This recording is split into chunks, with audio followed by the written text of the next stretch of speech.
آنکھوں سے لگایا ہے غلاف کعبہ.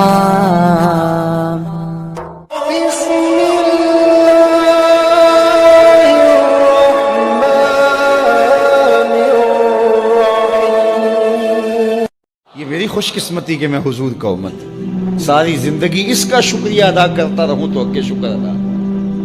ہم حضور کی امتی نبی انتظار کرتے رہے, نبی منتظر رہے. حضرت خلیل اللہ کی بارگاہ میں پکار رہے, ربنا وابعث فیہم رسولا, مالک رسول بھیج دے. کوئی کہتا ہے لیسا بفظ ولا بغلظ, وہ ترشرو نہیں ہوگا, سخت مزاج نہیں ہوگا, ماتھے پہ شکنے لانے والا نہیں ہوگا, وہ پیار بانٹنے والا ہوگا. بس وہ آیا چاہ رہا. حضرت عیسیٰ نے تو نام بھی بتا دیا تھا, مبشرم برسول یاتی من بعد اسمہ احمد. لوگوں میں جا رہا ہوں, چلو نام بھی بتا دیتا ہوں, میرے بعد جو آنے والا اس کا نام احمد ہوگا. نبی انتظار کرتے رہے, 12 نبیوں نے انتظار کیا حضور کی امت میں ہونے کے لیے, تمنا کی.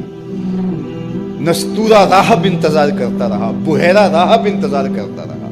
شب ہجر کی سختیاں کوئی اس سے جا کے پوچھے, تیری راہ تکتے تکتے جسے صبح ہو گئی. زندگیاں گزار دی انہوں نے. سلمان فارسی کی کہانی سن لو, مجوسی کے بیٹے تھے, حق کی طلب میں نکلے, باپ نے گھر سے نکال دیا. ایک پادری کے پاس جا کے رکے, زندگی بھر اس کی نوکری کی. جب اس کا آخری وقت آیا, اس نے کہا میری تدفین کے بعد غموریا چلے جانا, وہاں کا پادری خدا رسیدہ ہے, تجھے اس سے کچھ مل جائے گا. کہتے میں وہاں سے غموریا آ گیا. پھر اس پادری کی ساری زندگی خدمت کی. جب وہ مرنے لگا تو اس نے کہا کوئی ایسا شخص نہیں ہے جس کے پاس اب میں تجھے بھیجوں, لیکن نبی آخر الزمان کے ظہور کے لمحے آ گئے. تو یہاں سے یثرب چلا جا, وہ اس نبی کی ہجرت گاہ ہوگی, تیری زندگی سنور جائے گی. تو نے بڑی محنت کی ہے, بڑی نوکری کی ہے میری. کہتے میں نے اس کو کہا کہیں ایسا نہ ہو میں دھوکہ کھا جو مجھے کوئی نشانی بتا دے. اس نے کہا 3 نشانی ہیں, ایک صدقہ نہیں لے گا, دوسرا ہدیہ رد نہیں کرے گا, تیسرا 2 کندھوں کے درمیان مہر نبوت. کہتے ہیں میں نے اس کی تدفین کی, یثرب کی جانب جاتے ہوئے ایک قافلے میں شامل ہو گیا. انہوں نے مجھے پکڑ کے اپنا غلام بنا لیا, لیکن میرے پہ مہربانی یہ کی کہ مجھے بیچا جا کے مدینے میں. ایک یہودی نے مجھے خرید لیا. میں اس کے باغ میں گوڈی کرتا تھا, کام کرتا تھا, کھجوریں توڑتا تھا, لیکن میں انتظار میں تھا کہ کبھی وہ نبی آخر زمان آئے تو مجھے دید ہو. کبھی عرش پر, کبھی فرش پر, کبھی ان کے در, کبھی در بدر. غم عاشقی تیرا شکریہ, میں کہاں کہاں سے گزر گیا.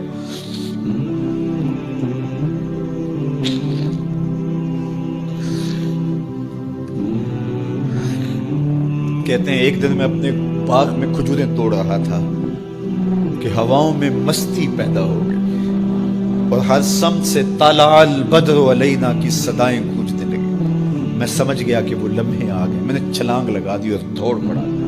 میرے آقا نے سمجھا شاید غلام بھاگ گیا, اس نے دوڑ کے مجھے پکڑ لیا. میں نے اس کو کہا کہ میں نوکر تیرا ہی ہوں, لیکن دل نوکر کسی اور کا ہے.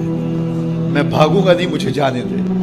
میں کچھ کھجوریں لے گیا تھا صدقے کی نیت سے, جا کے حضور کو پیش کی. آقا کریم نے فرمایا ہم نبی صدقہ نہیں لیتے. کہتے ہیں نشانی ایک پوری ہو گئی. کہتے ہیں کہ میں کچھ دنوں کے بعد اور کھجوریں لے گیا, اور میری نیت ہدیہ کی تھی. میں نے پیش کی, حضور نے قبول فرما لی. لیکن میں بھی کہتا تھا تیسری نشانی بھی پوری ہو لے تو پھر مانا. اور وہ کیا تھی؟ 2 کندھوں کے درمیان مہر نبوت. کہتے ہیں ایک دن حضور میرے باغ میں آئے, اور آقا کریم نے اپنے مبارک کندھے پہ چادر رکھی ہوئی تھی, اور چادر کی اوٹ میں مہر نبوت چھپی ہوئی تھی. اور میں پیچھے ہو کے دیکھتا تھا, اور میری آرزو یہ تھی کہ کوئی تیز جھونکا ہوا کا آئے اور چادر ہٹ جائے اور میں مہر نبوت کی زیارت کر لوں. حضور میرے ارادہ قلب سے آگاہ ہوئے. فَأَلْقَى إِلَيَّ رِدَاءَهُ, حضور نے چادر اتار کے میری جانب پھینکی, اور پھر ایسے رخ کر کے فرمایا انظر الی ما امرت بہ. اس پادری نے جو بتایا تھا دیکھ لے آ کے. تو کہا میں نے دیکھا کہ حضور کے رخ کے درمیان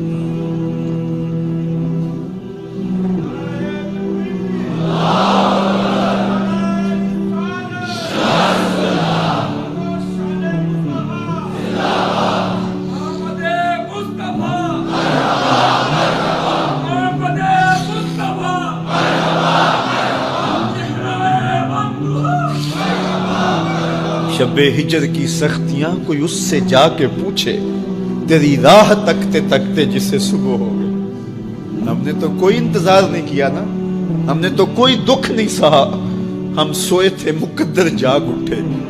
ہمارے والد مسجد سے مولوی صاحب کو بلا لائے، انہوں نے کان میں آ کے کہا مبارک ہو، تو حضور کا نوکر بن کے آ رہا۔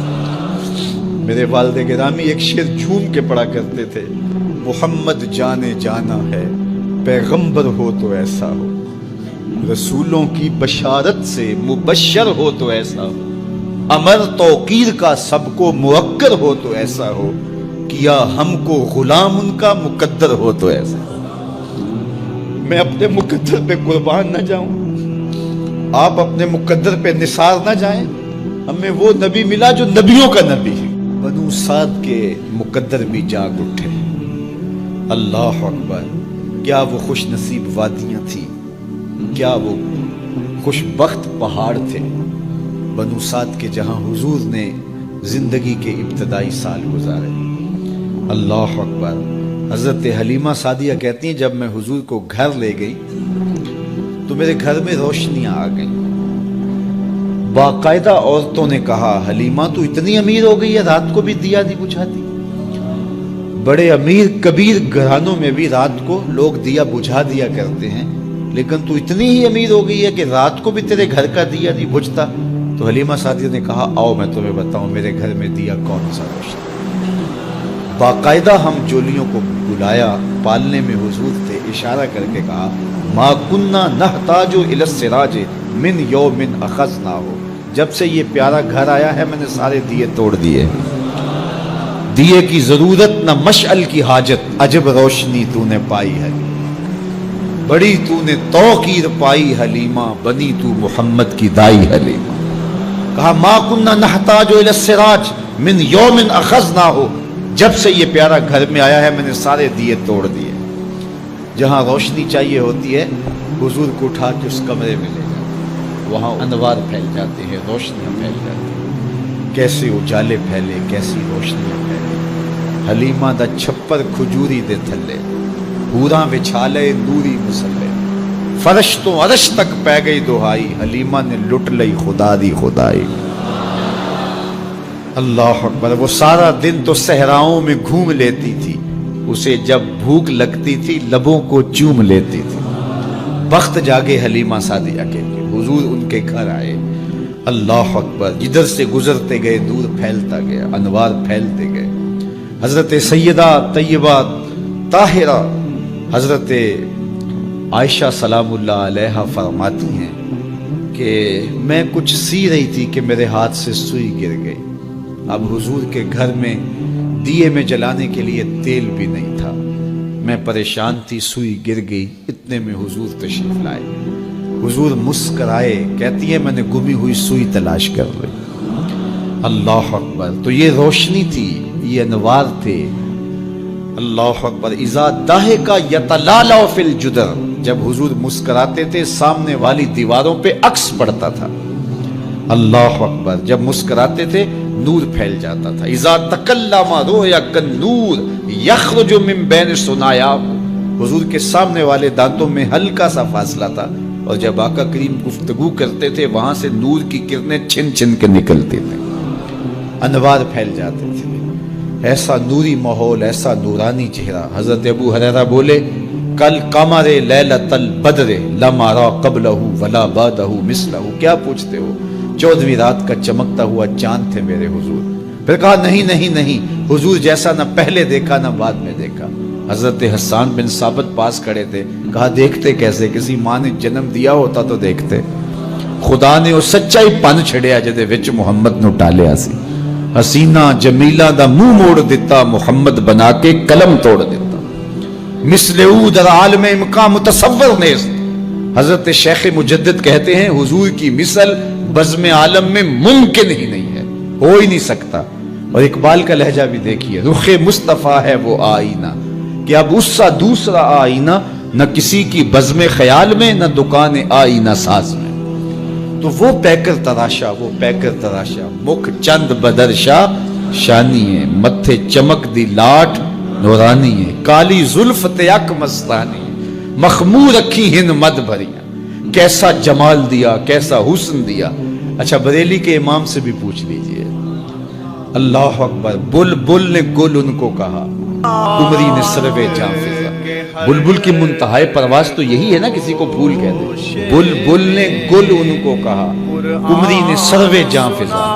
حیرت نے جھنجھلا کر کہا، یہ بھی نہیں وہ بھی نہیں۔ خورشید تھا کس زور پر، کیا بھر کے چمکا تھا کمر، بے پردہ جب وہ رخ ہوا، یہ بھی نہیں وہ بھی نہیں۔